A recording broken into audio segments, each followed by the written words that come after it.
तो फ्रेंड्स 2024 का GS first का पेपर सिविल सर्विस एग्ज़ाम का पूरा हो चुका है। तो ये है एक काइंड ऑफ फर्स्ट रिएक्शन इस पेपर का और एक लिटिल बिट ऑफ एनालिसिस कि किस तरह से इस बार का पेपर जो है वो डिफरेंट है। अगर हम देखना चाहें तो ये पेपर जो है इसके अंदर 3 पॉइंट जो हैं बहुत महत्वपूर्ण हैं जो इस पेपर में आपको देखने को मिलेंगे। एक कि इसके अंदर फैक्चुअल इन्फॉर्मेशन बहुत भर भर के आया है।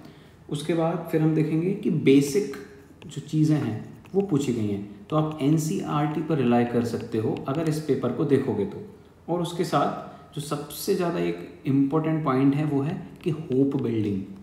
अगर आप लास्ट ईयर का पेपर देखोगे तो वहाँ पर होप जो थी बिल्कुल ख़त्म हो गई थी पेपर देखने के बाद, कि विश्वास ही नहीं कर पा रहे थे कि यार ये पेपर ऐसा पूछ लेंगे, तैयारी का क्या फ़ायदा। तुक्का बिल्कुल अंधाधुंध चल रहा था, आपको कुछ पीछे से आइडिया है नहीं है, तैयारी करी है नहीं करी है, सब एक प्लेटफॉर्म पे थे।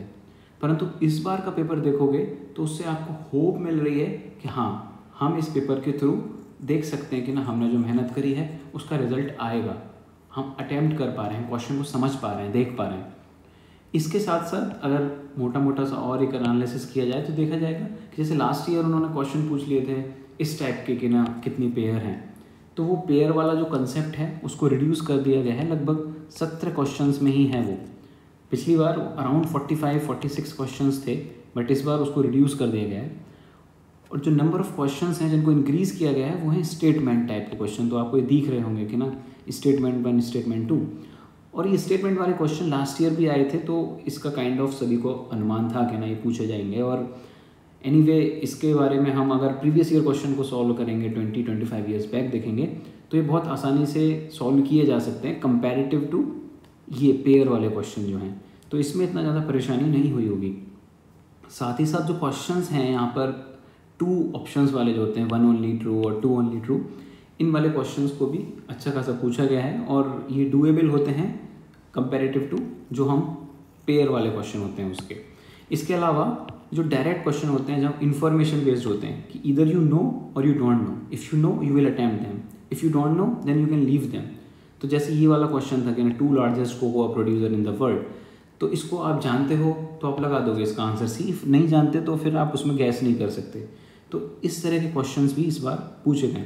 साथ ही साथ हम देखेंगे कि एक नई तरह के क्वेश्चंस का इंट्रोडक्शन किया गया है, वो है कि ना 1, 2, 3 ये 3 चीज़ों को मिला के क्वेश्चन पूछ रहे हैं। पहले क्या होता था, एक चार्ट बनाते थे और उन दोनों चीज़ों को लिंक करते थे।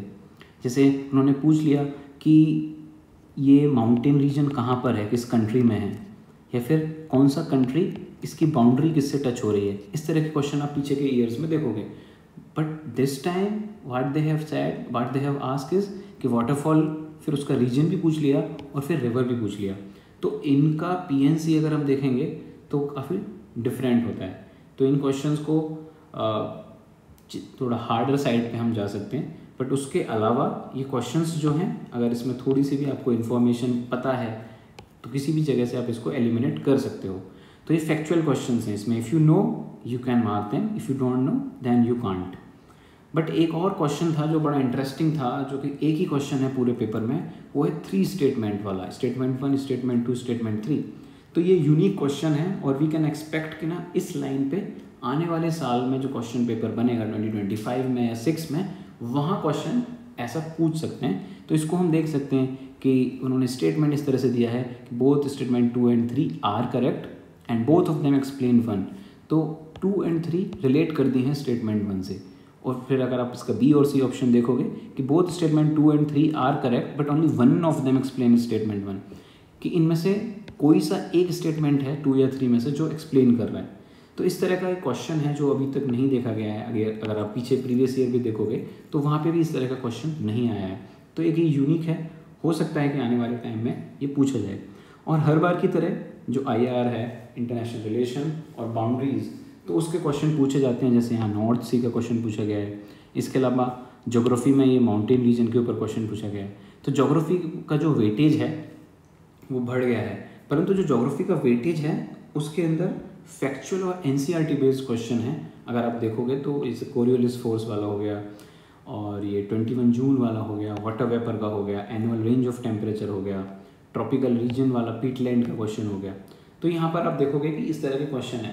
पर वहीं जब हम एनवायरनमेंट एंड इकोलॉजी के क्वेश्चन देखेंगे जो कि यहाँ से शुरू होते हैं, ये हमारा जो क्वेश्चन पेपर सीरीज़ है वो सेट ए है, तो वहाँ देखेंगे कुछ कुछ क्वेश्चन हैं जो बाउंसर टाइप के हैं, जो मतलब हो सकता है कि ना हमने कभी ना सुने हो, कभी ना सोचा हो उनके ऊपर। तो जैसे कि ये वाले क्वेश्चन हैं कि भाई पी फैमिली में कौन सी चीज़ है, ग्राउंड नट, हॉर्स ग्राम, सोयाबीन, या फिर पैरासिटाइड स्पीसीज़ कौन से होते हैं इन ऑर्गेनिजम्स में, और काइंड ऑफ ऑर्गेनिज्म। तो इनके बारे में हम इन जनरल नहीं जानते। वर्मिन स्पीसीज़ के बारे में हम पढ़ते हैं वाइल्ड लाइफ प्रोटेक्शन एक्ट में, उसे हम कर सकते हैं। तो ये कुछ क्वेश्चन हैं। और बाकी वर्ल्ड टॉयलेट ऑर्गेनाइजेशन, तो ये एक बिल्कुल यूनिक क्वेश्चन है, इसके बारे में इन जनरल हमने नहीं पढ़ा होता। तो ऐसे ऐसे कुछ क्वेश्चंस हैं। और ये 1 2 3 स्टेटमेंट वाले भी क्वेश्चन हैं। पर 1 2 3 स्टेटमेंट वाले क्वेश्चन की इस बार खास बात ये रही है कि उन्होंने पेयरिंग में नहीं पूछा है, इस बार उन्होंने उसको ऑप्शन दे के पूछा है कि 1 and 2 ओनली, 2 and 3 ओनली। तो काइंड ऑफ एलिमिनेशन टेक्निक आप लगा सकते हो अगर आपने बहुत अच्छे से पढ़ा है तो ये एक एडवांटेज है जिसका इफ़ेक्ट होगा ओवरऑल कट ऑफ में। तो जैसे last year cut off 70s में गई थी, तो आप उम्मीद कर सकते हो इसकी वजह से, क्योंकि जो सिंप्लिसिटी है वो बढ़ गई है, गैस वर्क थोड़ा आप कर सकते हो, यूज़ कर सकते हो, तो कट ऑफ 90 अराउंड 90 प्लस भी जा सकती है। बट स्टिल एग्ज़ाम हॉल के अंदर सॉल्व करना डिफ़िकल्ट होता है, डिफरेंट होता है, इंस्टेड ऑफ उसके बाहर ज्ञानबाजी करना जैसे कि मैं कर रहा हूँ आपके सामने, तो वो आसान होता है। बट जब हम सॉल्व करते हैं एग्ज़ाम में तो डिफ़िकल्ट होता है। तो वहाँ पर हम ऐसे पूछा गया है कि ना which of how many of the above have poisonous species among them, तो हम पहली बार देखेंगे बटरफ्लाइज कैसे पॉइजनस हो सकते हैं, but they can be butterflies. Fish how can they B poisonous, they can be. तो ये जो छोटी छोटी मिस्टेक्स हैं वो होती हैं जिसकी वजह से ओवरऑल कट ऑफ भी कम होता है। तो लेट्स सी। फिर जो हम साइंस टेक्नोलॉजी को देखेंगे तो उसमें जो इस बार के क्वेश्चंस हैं, आप अगर बैक टू बैक देखेंगे, नाइट्रिक ऑक्साइड से रिलेटेड हो गया, आरटीजी से हो गया, तो कुछ क्वेश्चंस जो हैं वो कंसेप्चुअल हैं। अगर किसी ने अच्छे से पढ़ा है, उनका अंडरस्टैंडिंग है, तो वो कर सकते हैं। जैसे रडार सिस्टम वाला हो गया, ये बिल्कुल फैक्चुअल है, रफेल वाला क्वेश्चन। बट कुछ क्वेश्चन कंसेप्चुअल हैं। अगर ये देखोगे 36, 37, 38, 39, 40, तो ये कंसेप्चुअल क्वेश्चन है। इनको आप डायरेक्टली सॉल्व नहीं कर सकते। 40 सॉरी, ये इकोनॉमी का सेक्शन शुरू हो गया है यहाँ से। बट इन जनरल जो मैं आपको बताना चाह रहा हूँ कि मिक्स है कंसेप्चुअल का और फैक्चुअल का। और जो फैक्चुअल वाला पार्ट है वो जनरली डूएबल है, क्योंकि हम PT 365 और इन सब में पढ़ते हैं। बट कंसेप्चुअल वाला पार्ट थोड़ा ट्रिकी है और 3 से 4 क्वेश्चन उसमें मतलब फॉल करते हैं। तो उसमें हो सकता है कि ना थोड़ा अच्छे से जिसने पढ़ा है वो उसको स्कोर कर जाए। फिर हम इकोनॉमी पे आते हैं। तो इकोनॉमी पे भी देखेंगे कि फैक्चुअल क्वेश्चंस हैं, चाहे ये collateral borrowing and lending obligations वाला हो या फिर ये NBFC वाला हो। तो इसमें मोस्ट ऑफ द क्वेश्चंस ऐसे हैं जिनको जो अगर आप PT 365 पढ़े हो, इकोनॉमी का कोर्सेज कहीं से लेकर आप पढ़े हो, तो हो सकता है कि ना आप आसानी से इनको कर लो। तो इकोनॉमी का section kind of medium range का है। कुछ क्वेश्चन आपको डाउटफुल करेंगे, जैसे ये पेयर वाला क्वेश्चन हो गया, और ये साइंस एंड टेक का क्वेश्चन है। तो ये mix of science and tech और इकोनॉमी चल रहा है, CSR। तो ये डूएबल क्वेश्चंस हैं। और in general most of the जो कैंडिडेट्स होते हैं, सीरियस कैंडिडेट, वो इन क्वेश्चंस को अच्छे से टैकल कर लेंगे और आगे उनको अटैम्प्ट कर पाएंगे। बट वहीं अगर आप आगे बढ़ते हुए जब आओगे एंशिएंट हिस्ट्री पे, जो कि क्वेश्चन नंबर 54 है, तो ये बुद्धिज़्म से क्वेश्चन आया है। और ये जो इस टाइप के क्वेश्चन होते हैं, ये क्वेश्चंस जनरली छोड़ने वाले होते हैं अगर आपको पूरी तरीके से नहीं पता है तो जो कुछ क्वेश्चंस हैं जो एंशिएंट हिस्ट्री के, इस बार हिस्ट्री बहुत ज़्यादा नहीं पूछी गई है। हिस्ट्री मतलब एंशिएंट, मिडिवल और मॉडर्न, तो कुल मिला के लगभग 7 से 8 क्वेश्चन हैं, 9 क्वेश्चन हैं। तो हिस्ट्री का बहुत ज़्यादा वेटेज नहीं है इन कंपैरिजन टू। अगर आप पीछे के ईयर्स में देखोगे तो हिस्ट्री बहुत ज़्यादा पूछी जाती थी, तो इस बार उसका जो वेटेज है वो कम कर दिया गया है। But at the same time geography का वेटेज लगभग 18 से 20 क्वेश्चन हैं वो पूछे गए हैं, जो कि पीछे सालों में 9 या 8 या 10 क्वेश्चन रहा करते थे। तो ये जो क्वेश्चंस हैं वो वही रेंज के क्वेश्चन हैं जिनको आप छोड़ सकते हो। ये क्वेश्चन इजी है, ये क्वेश्चन इजी है, इसको आप कर सकते हो। इजी व्हेन आई से इजी, अगर आप जो रेगुलर सोर्सेज हैं वहाँ से आप पढ़ोगे तो इनको वहाँ से आप कर सकते हो। बट IR के जैसे कुछ क्वेश्चन हैं, इंटरनेशनल ग्रीन काउंसिल, और उससे पीछे हमने पढ़ा world toilet organisation, 100 million farmers. तो ये कुछ क्वेश्चन हैं जो कि किसी के लिए डूएबल हो सकते हैं, किसी के लिए नहीं डूएबल हो सकते, डिपेंड्स कि उसने कौन सा मटेरियल रेफ़र किया था। But when it comes to this current affair वाले क्वेश्चन जैसे intangible cultural heritage site, garba dance, तो इसका आंसर है। तो इस तरह की जो चीज़ें हैं वो हमारे जो यूजुअल करंट अफेयर्स मैगजीन है वहाँ पे मिलता है, तो वहाँ से कर सकते हैं। बट स्टिल इट्स नॉट कि 100% डूएबल हैं। कुछ क्वेश्चन आगे आप देखोगे जो कि आप नहीं कर पाएंगे। और जो इंटरेस्टिंग चीज़ है वो है पॉलिटी।